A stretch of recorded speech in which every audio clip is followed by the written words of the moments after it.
After selling my trailer park, I wanted to buy a bigger business, and this is it. H.C. Anderson Roofing Company, 26-year-old roofing firm right here in Rockton, Illinois. It does schools and hotels and churches and all sorts of big buildings. This is the high stakes YouTube video that you ever watch because I did have to mortgage my house to buy this company. So if you want to see what it's like buying a large offline brick and mortar company, this is the video series. Come with me and watch. I just bought a roofing company. It's a good day. I drove 7.5 hours to get to the union safety meeting this morning, and it was much of a bigger deal than I expected. Being in a good position with the union is important. We want to be on their good side, number one, and we want everybody to be safe, number two, because someone falls off a roof, it's $1 million. There's an $18 million commercial construction job right down the road from us, and the thing that's becoming really painfully obvious is in order for us to get big jobs like that, we got to be safe. We want to fix our safety problems, and we want to recruit a lot of guys for the union. So this guy's going to do it for me. You guys might know I have a YouTube channel. I'm doing a series on what it's like to own a roofing company. Nice. The last two series I've done, we've had a couple 100 million people watch it. Wow. So it's one of those things where, you know, I don't want to screw up on camera. I don't want the guys screwing up on camera. They have, because you've seen the drone footage where guys are outside the boundaries. They're not tied off. They're hanging off the side of the roof. Have you talked to them about that kind of stuff? Have I talked to him about it? No, the guys. All right. And I'm trying to figure out where their motivations are. None of these guys are gonna be working for me if we stop paying them. Everybody's here to make money. Right. And there's no reason for them to make any level of money if they wind up dead. And it's not gonna be any benefit to their family, their kids, and people who care about them. There's no price tag associated with that. It's going to work. I'm a dad, I got kids. Last thing I want is to see any of these guys be put in a dangerous situation, risk their life for money, because it's never gonna be worth it. Well, you need to let them know it starts from the top. The culture stops, and I want it down to my superintendents, foremen, project managers, the guys, apprentices, everybody. Yeah, and I know it's a top-down problem. Yeah. And for better or worse, now with me owning this company, it's now my problem. Roofing is one of the most dangerous jobs in the United States. So we're trying to make sure everybody stays safe and they don't put themselves in harm's way. It'll be a good time here today, and we'll go to a job site here in a little bit and take a look at it. I think we're working on a college still today. His knowledge over 40 years of roofing. So we're trying to understand why he's making certain decisions that he is. The outriggers only need to be fully extended to get full height out of it. Like one side you come up, you know, halfway, whatever. The other side is a quarter. Extend them down. That should be enough to get the crane up to that, because it's only 4.5 stories. Can we avoid lane closures in Rockford? So this is the Adult Probation Center. So we've got this job coming up, and the crew's trying to figure out how to run our 90-foot crane because they don't want to shut the road down, because the road being shut down is very expensive and it causes a problem, but you might have to have a police presence. So we're trying to get a plan together with our crane system to figure out, you know, do we need the outriggers? How much material actually has to go on the roof? Because if we don't use the outriggers and the outriggers sticks 4 feet into the street here, it's gonna cost us money. Every foot that we stick out into the street on our boom crane is going to cost me an amount of money. So the crew right now is looking at this job, trying to figure out how we get the Adult Probation Center done for the right price, because we were the lowest technical bidder for Winnebago County, but it's also something where we have to get the job done. So if it costs us $1,000 to shut the street down for 4 hours, that's money I lost on the job. I only got a 20% profit margin. Most of these government jobs, that's what they will allow us to get. So we've got to figure out how to do this at a price that's not going to make me go bankrupt. That's just the game with these government jobs. You have to be the lowest technical bidder. You have to warranty your work, meaning we're going to be on the hook for the next 20 years on this one, and we have to be within the price. And if something goes wrong, we have to come up with a plan to figure out how do we get it done without having the government kick us off their job, because that is a possibility. And for a job like this, we have to pony up a $15,000 insurance bond. It's a big job. $123,000. This is either $123,000 or $128,000. I can talk about numbers on public bid jobs because they are what they are. It'll be an interesting job. Rockford's like an old Rust Belt type city. It's interesting. Lots of money in the skilled trades. They were just telling us they expect there to be potentially $7 billion worth of work in this region within the next 3 to 5 years. And I'm trying to get in a position where I can grab a little percentage of that. Grab a little percentage of $6 to $7 billion. We lost the bid out on that one. I think that's the building we lost the bid out on by $5,000, which really sucked. We lost one. It was a $500,000 job. We were off by $2,000 on our estimate. All the money made or lost is in whether you can calculate materials and labor well enough. If we're off by 3 days. It takes us 3 extra days of labor to do it. We're screwed. We won't make any money on the job. I owe the bank $60,000 a month. So if we lose 3 days on a job like this, it's hurt. I don't have any more trailer parks I can sell. We would film him long enough, there would be smoke coming out of his cubicle, and we'd go over and we'd see him typing so fast and kicking these estimates out. Like, oh my gosh. Kicking them out. I'm just glad that OSHA's not here when he's typing. Get a fine for it? $10,000. They don't fine for less than 10 grand, I hear. No, we got Temple and Tabernacle, which are some Salvation Army pre-bids that we went to. Not only roofing, there's some roof ladders. We got some HVAC work. So I got a couple different trades that we got to get involved with. And so that's kind of what I'm working on right now, getting different trades kind of coordinated to get out there. Bid is Monday. We got to get a bid bond, so I got to get my bids by Friday. Okay. So I'm really pushing for the different trades to get them done. Okay. This was not the church job or anything that Lance was working with, was it? I believe so. Oh, okay. Yeah. Wow, that's a pretty big roof. Yeah. How many? Do you know how many squares it's up here? So that's a project right here. Oh, okay. I started working them up, so. One project is 141 squares, the other one is 125. Yeah. Okay. Wow, 160 squares. And that's not the parapets, that's just flat. Wow. These are parapets, Dang. And one is a ballasted roof. Are we going to redo the ballast? Overlay. Okay. Pull the ballast off. Hey, rock back. Yeah. I'm one of them. Yeah. So let me go show you the rock vac. The thing that we got when I bought this company is a $300,000 gigantic vacuum machine. It will pick anything up. You have something called a ballasted roof, which is where you take loose lay rubber like this black, and you just lay it on your roof, and then you take rocks like the gravel here, and you lay gravel over your roof to just hold it on from the wind and weather or whatever. The problem is most roofers have to rent this machine. This machine can rent for $2,000-$3,000 a day because it's over $250,000 piece of machinery. We own one.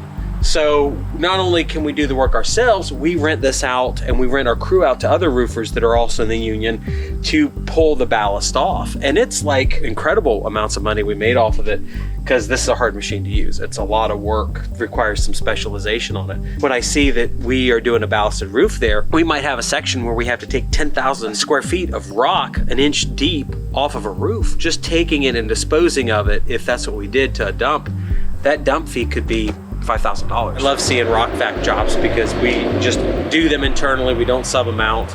So we get to make money off of it and we get to have a more competitive bid because, I don't need to raise our margin any. We've got a great margin. I just want more work. Guys, I want a second, third, and fourth crew because the firm that just got acquired by private equity that's doing about $70 million a year, they've got 200 people on their roofing crew. I've got like 14. Not that I need to get to that size, but I want to try and come up with a plan that I can compete with private equity because they're going to buy all these mom and pop firms and they're either going to shut them down and fire all the workers, or what we've been seeing is they acquire companies and then they just destroy them. Not saying that every private equity firm's destroying every roofing company out there. I'm trying to compete and figure out how to do it. I think there's some ways for us to do it. Although, like I said earlier, it's like selling your soul to the devil on some of these PE firms just because they will write you a blank check. And this kind of business, they could come in and say, oh, your budget last year was $10 million. We're gonna give you a budget of $100 million. So now you've got access to 10 times more money and you make really bad choices sometimes. But at least for now, I got that rock vac out there to make some more money. So we're here at this elementary school job just to see how the job's going. We're almost entirely wrapped up, just seeing how the crew's going and everything. After a contentious safety meeting. They're being safe. Specifically for this school, we took a percentage of the money that we made on margin on it, and we built this water treatment facility in Africa. So what I'm trying to do is take the money that's coming in from the company and spend it on things that impact people. But what I could do is find some veterans here in Rockford and put a new roof on their house when they can't afford it. So that's the next charity project that we're working on, is finding a disabled veteran, giving them a free roof, and then having the crew go out and do it. This is a union gutter job. We did not do it. That's one of the rules I'm trying to get used to is like when you do a job like this, because we're in the roofing union, we don't do sheet metal work. So this is the sheet metal union and they came in and they did this. And I wish I had these on my Rebels. I probably couldn't afford them, but that's freaking nice. And you were safe? Very safe. Always safe. Always harnessed off. This is one of our adhesive adhered TPO 60 mil roofs. The school district wanted something that was going to last easily 20 years, if not more. It's nice to talk to a school district that's very cautious or conscientious of taxpayer funds. That's something I'm finding out in the roofing industry, that working with the government's actually not easy. You have to do a good job, not screw up, and not overbill the government, which I'm shocked about.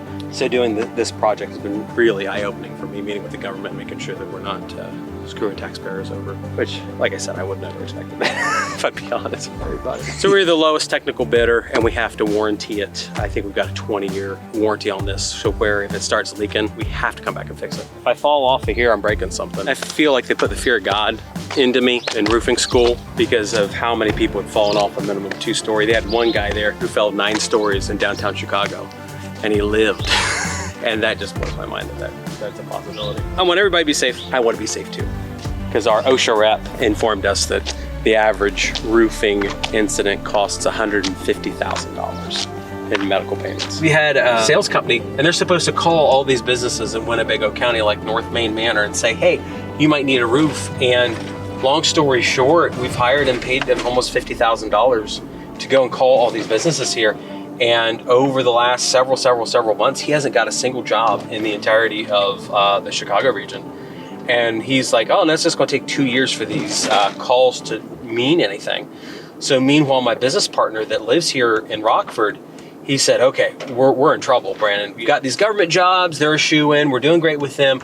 We've got these legacy clients, but we have to expand the company. My business partner here in Rockford, he started making calls, and in the first 2 weeks, he secured almost $1 million worth of roofing jobs. It's like, okay, so these clients are not impossible to call and sell them a roof. Meanwhile, we're out $50,000 at this point with a sales firm. And it's just absolutely aggravating. Over the last 4 years, I've lost probably $1 million in between my real estate company, laundromats, car washes, due to people coming in, being my friend and helping me, and then they end up just stealing money from me. Sometimes it's intentional, a lot of times it's unintentional, it's just their own negligence. And if we be honest, it's my negligence for not watching every dollar coming in and going out.